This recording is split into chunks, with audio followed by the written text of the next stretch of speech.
Sementara itu, penyanyi sekaligus dokter bedah Teguh Adfitrian atau Tompi sempat mempertanyakan kebenaran kabar jika Ratna Sarumpait dikeroyok sekelompok orang hingga menyebabkan luka lebam. Berikut penjelasan dari Tompi.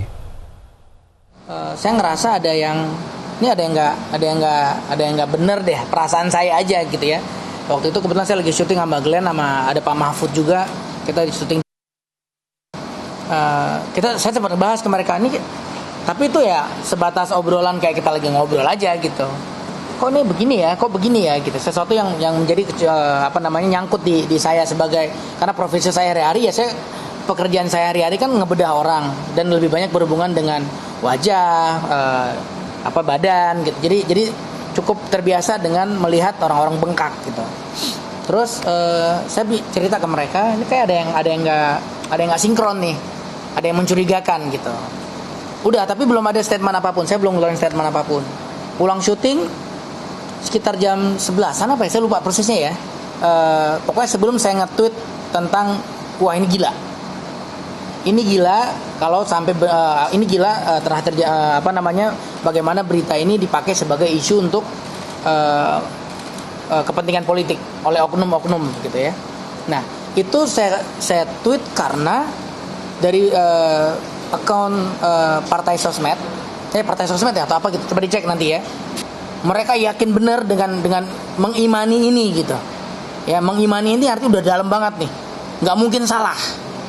Gitu. Nah, sehingga akhirnya langkah yang akan mereka ambil pun akan keliru. Nah, kita udah capek kan, kita sama selalu capek kalau begitu dihadapkan dengan begitu beda pandangan politik, berantem. Nah, itu yang saya nggak bisa terima gitu. Jadi bukan masalah saya harus ngebela si A si B, bukan. Kan udah keluar pernyataan dari Polri-nya. Udah beredar kan? Bahwasanya mengerjakan siapa, di mana, udah. Dan ini kan tidak ada kesalahan dari operator. Saya rasa nggak ada hubungannya gitu. Yang jadi masalah kan bukan beliau. Yang jadi masalah kan sebenarnya bukan masalah operasi bedah plastik atau bukan. Yang jadi masalah adalah ngakunya dihajar. Gitu, padahal sebenarnya nggak ada. Kalau dihajar itu kan kriminalitas ya. Ada unsur kriminalnya, ada unsur seseorang yang berbuat tidak sewajarnya, tidak pada tempatnya gitu. Nggak ada gunanya. Orang udah ngomong kok. Orangnya udah sadar itu salah. Ya mudah-mudahan, saya nggak tahu, saya belum baca beritanya sih. Saya tahunya dari Anda bilang udah ada klarifikasi yang barusan ya.